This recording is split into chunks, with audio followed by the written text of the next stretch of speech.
नमस्कार. तर पुन्हा एकदा स्वागत करते माझ्या मैत्रिणींचं माझ्या चॅनलवरती. तर अशी गुळगुळ सुरुवात झाली होती आज सकाळी. पूजापाठ झाल्यानंतर मन असं अगदी प्रसन्न वाटतं ना.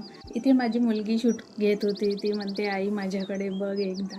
आज केस धुतले होते, पण केस काही विंचरले नव्हते. त्याचा सांबाडा पाडून ठेवले होते. त्याच्यामुळे ते विस्कटलेले दिसून राहिले होते. तर ती हसत होती. खूप दिवस झाले व्हिडिओ काही टाकले नव्हते. काही कारणामुळे ते राहून गेले. मी काही तेवढे लक्ष दिले नव्हते YouTubeकडे.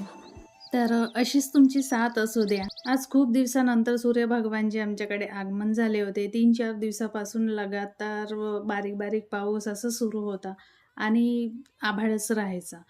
ऊन तर बिलकुलच नाही. आज जे दिवस निघाला ना, इतकं सुंदर वातावरण, मन एकदम प्रसन्न होत होतं. मग म्हणाले थोडीशी झाडांकडे लक्ष देते.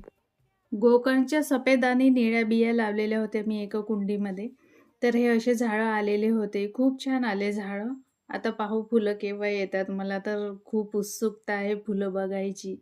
असं आवळ्याचं पण झाड खूप छान झालं आणि बेलाचं तर खूपच छान झालेलं आहे माझ्या कुंडीमध्ये झाड. पण तेवढे जेवढे वाढायला पाहिजे तेवढे वाढत नाही आणि तुळस तर होतच नाही सावली असल्यामुळे. हे पायरीवरती ठेवलेले झाड व्यवस्थित तरी होतात, कारण यांना थोडीशी ऊन लागते आणि दाराशेजारी ठेवलेले तर होतच नाही. पण तुळस पायरीवर कशी ठेवायची म्हणून मी दाराशेजारीच ठेवते. पण तेवढी व्यवस्थित काही होत नाही. मग दुसरी, तिसरी लावतच असं लागते. झाडं असली की घराला पण शोभा येते आणि मन पण प्रसन्न होते. फुलांचे तर होतच नाही माझ्याकडे. मग मी हे जे पानं-पानाचेच प्लांट आहे तेच लावते. बेलाचं तर झाड माझ्या कुंडीमध्ये खूपच वाढून आला. कोणी पण येतात तर झाडाकडेच पाहतात आणि किती सुंदर वाढून आला म्हणतात. नजर न लागो माझ्या झाडाला. तेवढ्यातच माझं पार्सल आलं. मी मागवले होते काही कपडे ठेवायसाठी स्टोरेज बॉक्स. तर छान होते, पण मला तेवढे नाही आवडले म्हणून मी हे रिटर्न केले.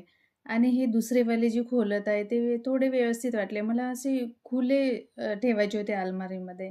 त्याच्यात जे दिसतील असे व्यवस्थित. Mishoवरती आपल्याला उपयोगात पडणारे खूप साऱ्या वस्तू आहे. किचनचे छोटे-छोटे उपयोगाचे वस्तू आणि असे पण आपण म्हणजे सामान ॲडजस्ट करू शकू, असे खूप साऱ्या वस्तू आहे.